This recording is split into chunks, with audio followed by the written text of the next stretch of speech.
A Organização das Nações Unidas lançou a Agenda 2030 rumo ao desenvolvimento sustentável. São 17 objetivos e 169 metas que devem ser trabalhadas até 2030 para garantir às futuras gerações o acesso aos recursos que precisam para sobreviver.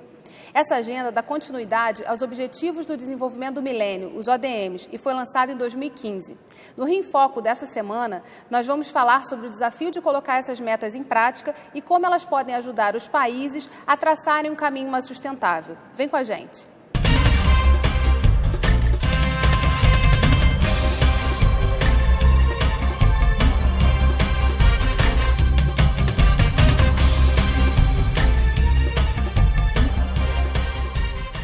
O Rio em Foco recebe a co-líder executiva do Rio+B, Gabriela Valente, e o especialista em políticas públicas do Centro Rio+, da ONU, Márcio Pontual.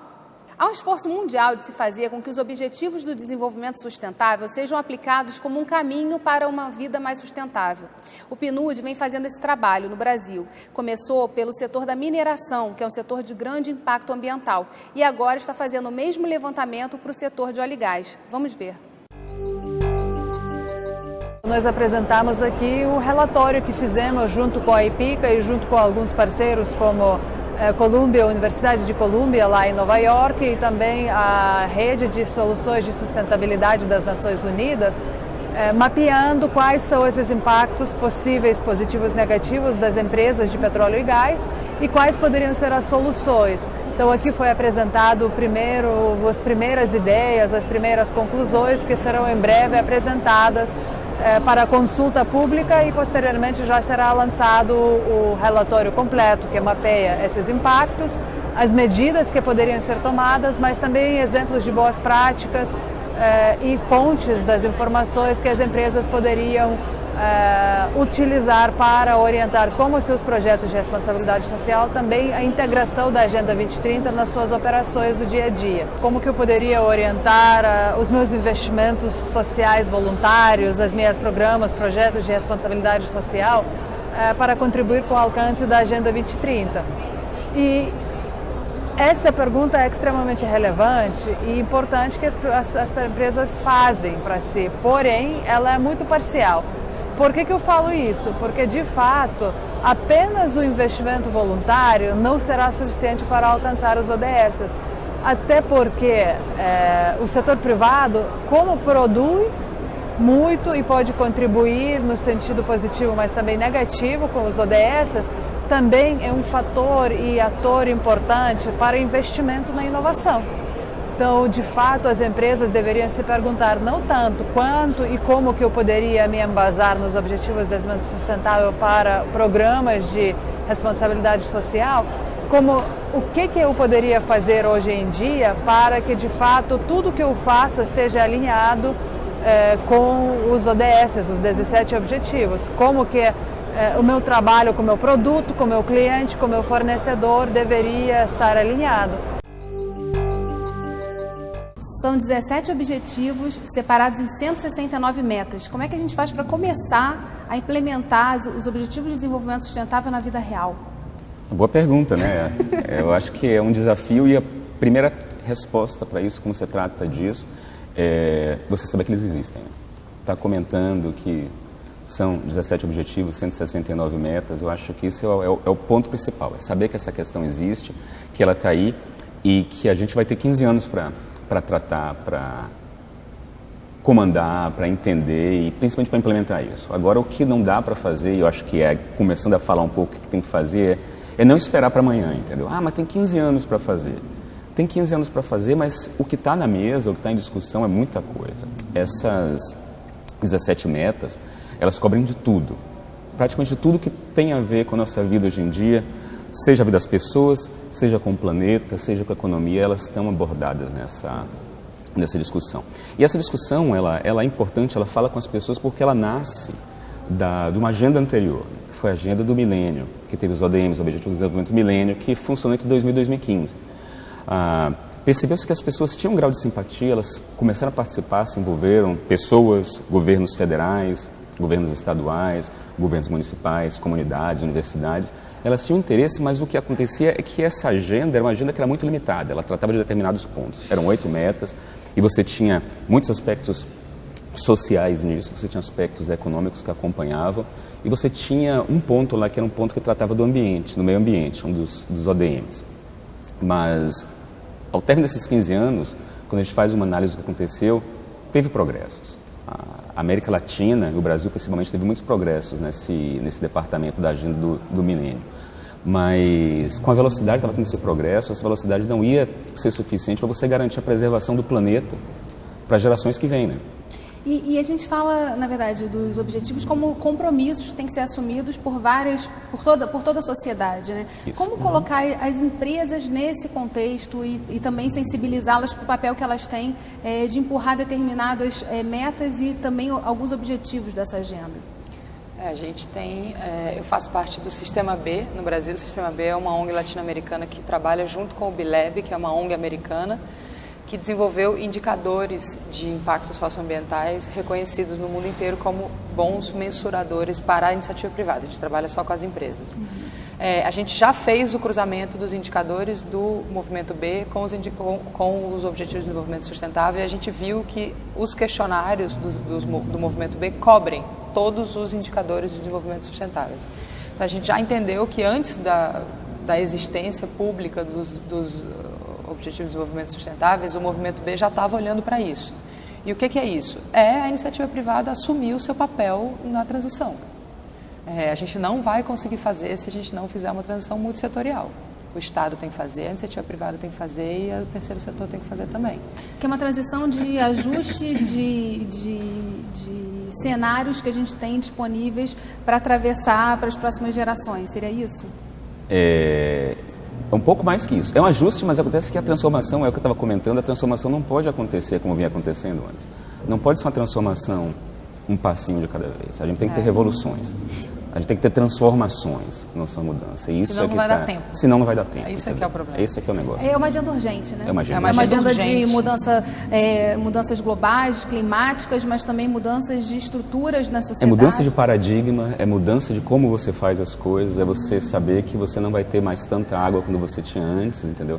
É você saber que os recursos naturais são finitos e que você não dá para utilizar eles infinitamente. E é por isso que é o ponto. É uma coisa que tem que acontecer, transformações, tem que ter revoluções a cada dia. E é muito bom, é bom que fique claro que o que a gente está brincando é de sobreviver como espécie ou não. Então é urgente, mas não é um urgente teórico, um urgente geracional, não. A espécie Homo sapiens fica no planeta ou não fica no planeta. Se a gente não conseguir fazer essas transições, a gente simplesmente desaparece como espécie. Agora, como se cria essa governança, né? Porque é um pouco o desafio do Rio+, né? De trabalhar essa governança para fazer as transformações que precisam ser feitas. Que tipo de movimentação que a gente precisa ter dos atores? Como o governo ajuda a empurrar essa agenda e como as outras partes da sociedade? A movimentação tem que ser uma movimentação geral. Não dá para deixar ninguém de fora dessa agenda. Ela precisa da participação de estudantes, da dona de casa, quando ela está em casa, por exemplo, poupar água, utilizar menos energia na hora de fazer as tarefas cotidianas. É você engajar empresários, é você engajar políticos, você engajar os formadores de opinião e principalmente os formadores de política. E o papel que tem nisso do governo são dois. Um é você dar o exemplo. O governo tem que chegar numa operação sustentável de si, né? Jesus. E outra coisa é oferecer os incentivos, entendeu? Você oferecer incentivos, não falo só incentivo, e vá lá, faça, por favor. Não, mas é oferecer, linha de crédito, é você garantir que a política vai continuar existindo, é você garantir que esse tema não vai ser esquecido quando tiver a próxima eleição, entendeu? E que você simplesmente, trocou o partido A ou B e aí você muda tudo. É você garantir que tem uma continuidade, porque como é uma agenda de muito tempo, o compromisso, principalmente com as empresas, é um comprometimento muito grande. E aí elas aceitam os incentivos do governo, elas esperam que esses incentivos vão ser mantidos. E aí esse aqui é o aspecto importante, é garantir a segurança jurídica, uma segurança institucional para que essas pessoas que apostaram a estabilidade, para que as pessoas consigam implementar o que foi negociado e pactuado. Uma coisa que é bom que eu acho que é importante a gente falar para primeiro setor assim, é que normalmente medidas em prol de desenvolvimento sustentável elas são impopulares. Então, a gente precisa começar a ter a maturidade política de entender que as pessoas que ocuparem cargos executivos para implementar o desenvolvimento sustentável nas cidades, nos estados, nas nações, talvez elas não sejam reeleitas, e tudo bem. Ela tem que ir, dar a sua contribuição e deixar espaço para que outra pessoa venha depois. Assim, essa missão do político eterno, que depende da reeleição, que depende dos seus cargos, que não tem uma função na sociedade se não estiver ali, então ele fica dependente daquilo, ele começa a tomar medidas populares para se manter naquele lugar, como pessoa física, né? Acho que os políticos têm que se imbuir de uma missão cívica, assim, dar a sua contribuição e sair de cena, porque normalmente, infelizmente, a gente não consegue explicar direito, mas as gestões executivas que implementaram boas práticas para desenvolvimento sustentável não foram reeleitas. No fim, a gente está falando de uma agenda que vai doer, né? Mas a gente vai continuar falando sobre isso no próximo bloco, não sai daí. Rio em Foco aqui, política e economia caminham juntas.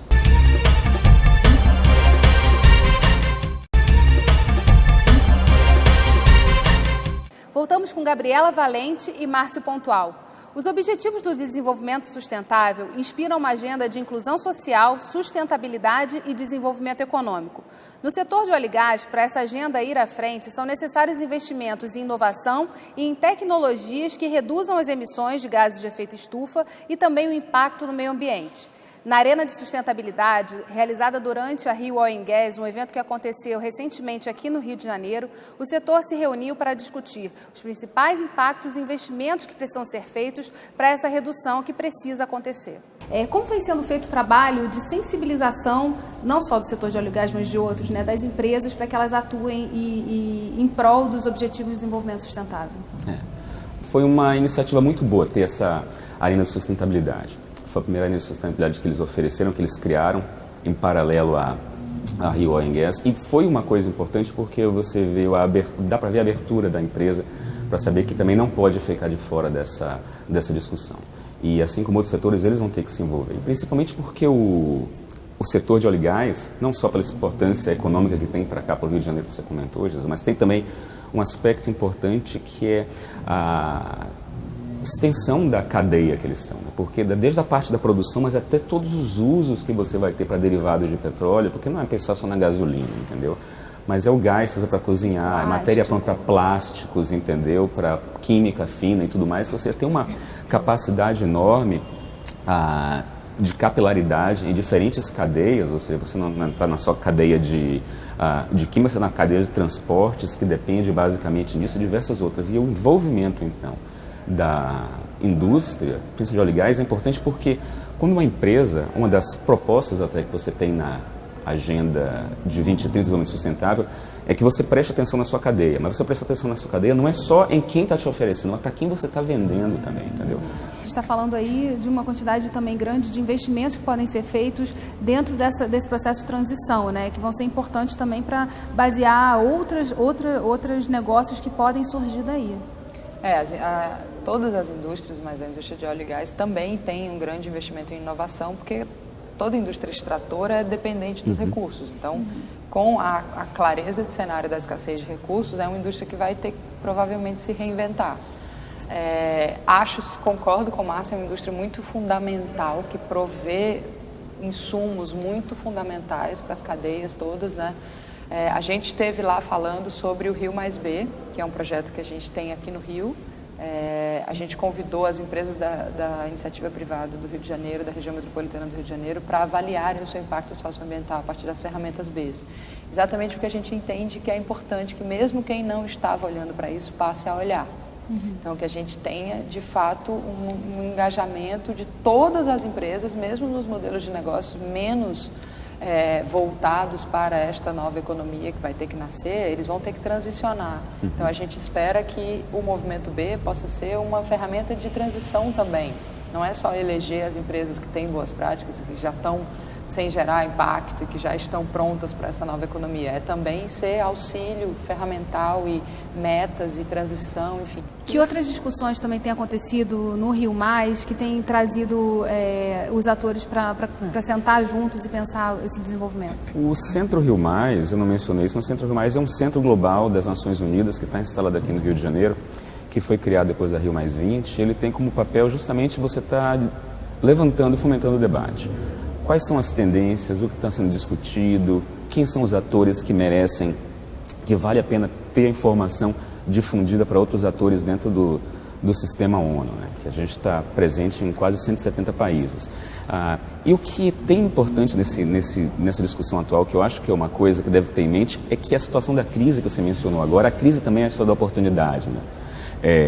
Quando teve a crise econômica no mundo em 2008, aquela última crise, uma das soluções que a União Europeia estava propondo para sair da crise era você justamente abraçar o desenvolvimento sustentável, você buscar ser mais eficiente, você buscar como é que você faz mais com menos, ou como é que você faz com menos mais, entendeu? Como é que você trabalha com isso.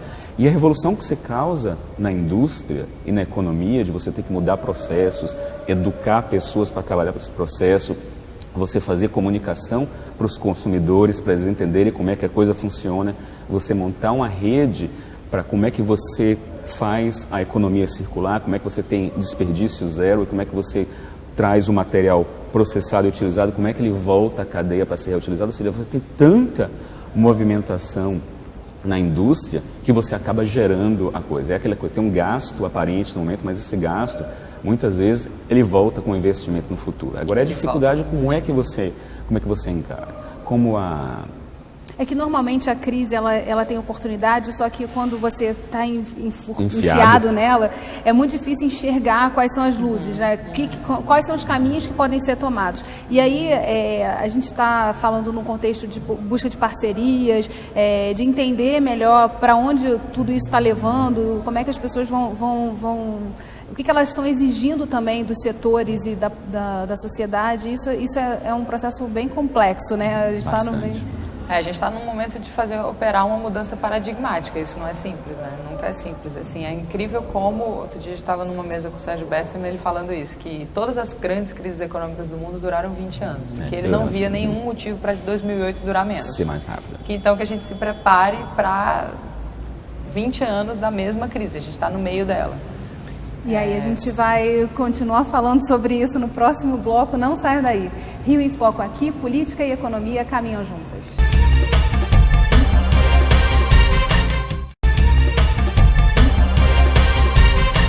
O engajamento com práticas sustentáveis pode começar no plano de negócios. Nesse delivery que nós vamos apresentar agora, eles trocaram o ronco dos motores e as emissões de gás carbônico pelas bicicletas. Vamos ver. O uso das magrelas para serviços de delivery é muito comum em outras cidades fora do Brasil. Aqui, esse trabalho começou em São Paulo e há 2 anos atrás chegou na cidade do Rio através da Corrieiros Entregas Ecológicas. O motivo desse nome um pouco diferente tem uma explicação. A palavra courrier, ela significa entregador em francês. Então a gente decidiu abrasileirar um pouco esse nome e criou o nome Corrieiros. Com cerca de 35 funcionários, os corrieiros, como são chamados, fazem entregas de documentos e pequenos pacotes pela Zona Sul, Grande Tijuca, Centro e Niterói. A gente atende praticamente todos os setores, assim. Mas se fosse para especificar, eu diria que são restaurantes, né, que a gente tem bastante entrega na hora do almoço e alguns na hora do jantar, tá? Empresas em geral do mercado financeiro, escritório de advocacia, e o terceiro são clientes de e-commerce. Praticidade e facilidade ao se locomover pelas ruas e avenidas ou até mesmo estacionar. Esses são alguns pontos positivos de quem trabalha com a bicicleta ou de quem compra esse serviço. É um veículo de transporte limpo que economiza combustível, tornando o preço das entregas mais barato. Muitas vezes a bicicleta pode se tornar mais rápida do que uma moto. A bicicleta ela tem várias vantagens em relação à moto. A primeira delas, que a gente sempre ressalta, é o fato da sustentabilidade. Então, a cada entrega que a gente faz, em média, deixa de emitir 1 kg de gás carbônico. Outro fator é a poluição sonora, então a bicicleta ela não emite som. O terceiro fator, que acho que é o mais importante de todos, a gente está fazendo a entrega de uma forma saudável. Então, a pessoa que entrega de bicicleta, ela está se exercitando. Para a distância de até 5 km, a gente estima que a bicicleta chega mais rápido por 2 motivos principais. O primeiro, ela tem um guidão um pouco menor do que a moto. Então, como às vezes aqui no Rio as ruas são estreitas, o trânsito é muito apertado, tem lugares que a bike consegue passar, que a moto não consegue. E o outro, é muito difícil de você estacionar a moto. e a bicicleta você consegue. A Correieiros nasceu sustentável e possui o certificado Sistema B, contribuindo para a inovação dos negócios, na mensuração do impacto socioambiental da empresa e servindo como modelo para outros empresários e mercados. A empresa, quando tem o certificado B, né, ela mostra para o mercado que ela não só quer visar o lucro, não quer só fazer bem para ela mesma, mas para a comunidade como um todo. Cada quilômetro que a gente percorre de bicicleta, se tivesse sendo feito de moto, a gente estaria gastando 113 gramas de CO2. Desde que a gente entrou aqui no mercado no Rio, já abriram, acho que foram 3 ou 4 empresas iguaizinhas à nossa, fazendo o mesmo serviço. Nós acabamos de assistir que as empresas têm um papel fundamental na implantação dos Objetivos do Desenvolvimento Sustentável, os ODS. Mas para que eles de fato aconteçam na sociedade, é preciso que todos os setores incorporem esses objetivos. E isso pode começar e deve começar pela educação. Vamos ver. É preciso que a sociedade civil também ajude e participe para que a humanidade possa realmente enfrentar e atingir, espero eu, a grande maioria, se não todos, esses objetivos do desenvolvimento sustentável, para que a gente chegue em 2030 com uma sociedade numa perspectiva de qualidade de vida melhor do que a perspectiva que nós temos hoje, né? Se nós continuarmos com business as usual, as perspectivas não vão ser boas. Se eu tivesse que escolher um objetivo, o mais importante que eu considero para o desenvolvimento sustentável, eu diria que é a melhoria da educação, em todos os níveis, no mundo inteiro. Por vários motivos, porque a melhoria do nível da educação, as Nações Unidas já comprovou que toda vez que você melhora o nível de educação de uma comunidade, você reduz o crescimento populacional, a velocidade de crescimento. Além disso, a melhoria do nível de educação é fundamental para que no futuro as pessoas possam ter empregos decentes, empregos que sejam remunerados de forma também decente. E mais importante talvez do que tudo isso, é que a melhoria da educação é importante para permitir que os políticos adotem medidas para o desenvolvimento sustentável, que são, na sua imensa maioria, são medidas de longo prazo, mas que são amargas no curto prazo, que significa elas exigem sacrifícios no curto prazo. Sobre o Ciclo Correieiros, eles são sim uma empresa B certificada. Você vê, né, o modelo de negócio é outro. Outro dia eu usei o serviço, é maravilhoso, eu uso sempre. Custa R$27 pegar um documento no Jardim Botânico, entregar no centro, pegar uma outra coisa no centro e entregar em outro lugar do centro. Não é mais caro. E eles têm ótimas práticas empresariais. Então, o repasse, o pagamento da pessoa que está no final da cadeia é diferenciado, a pessoa ganha melhor, tem acesso às informações, tem acesso à capacitação, tem uma relação com o meio ambiente, eles entregam de bicicleta, não entregam de moto. Então, tem vários melhores práticas que eles estão incorporando e eu estou pagando para que eles continuem acontecendo. A gente também está no processo de transformação na educação, de discussão das bases, do currículo. E como é que a gente insere essa discussão toda de sustentabilidade, do respeito ao outro? Porque eu acho que os objetivos, eles tangibilizam uma série de ações que têm que ser feitas pela sociedade, mas falam muito da humanidade, né? Da gente respeitar um pouco mais o ser humano. O importante você entender aí é que a educação em si, ela fala com questão de gênero, ela fala questão da saúde, ela fala questão da alimentação, fala com mudança do clima em vários pontos. E não é educação, quando eu falo educação aqui, vamos extrapolar um pouco para não pensar somente em sala de aula, pensar numa coisa que vai um pouco mais além. E aí nesse aspecto, uma coisa que é importante você considerar é dos valores que você traz, processo de capacitação, processo de aperfeiçoamento. Quando eu estava lendo agora um relatório sobre os 15 anos dos ODMs na América Latina, né? E um dos pontos, principalmente aqui no Brasil, que teve foi que a renda aumentou por causa de processo de aumento no grau de educação do profissional, entendeu? Por você ter mais tempo de educação, os profissionais têm mais renda e essa renda acaba gerando uma qualidade de vida. E é justamente essa renda, uma qualidade de vida, que você permite que você entenda com essas complexidades em discussão aqui.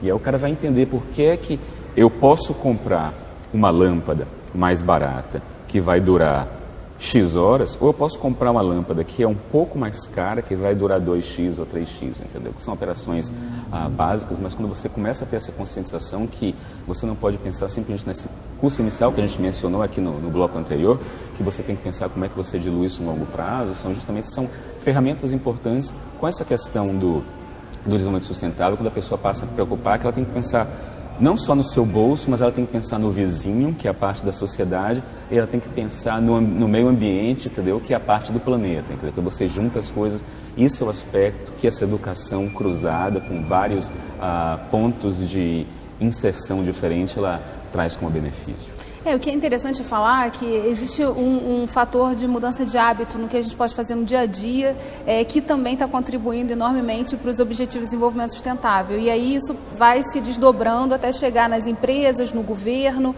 As pessoas ainda falam muito do governo como se fosse uma coisa estanque, separada, como se não fosse parte dela, né? E algo que está ali porque a população de fato elegeu. Né? Claro. Acho que a gente tem esse momento de maturidade cívica mesmo, né? De autorresponsabilização com todos os processos, com tudo que nos cerca, com todas as escolhas que tomamos. Não chegamos aqui sem a contribuição de cada um de nós para chegarmos até aqui. E acho que sobre educação tem essa romper a barreira dessa palavra mesmo. Ela não é mais uma secretaria, exatamente. Ela não é mais uma idade específica. Não é uma sala. Né?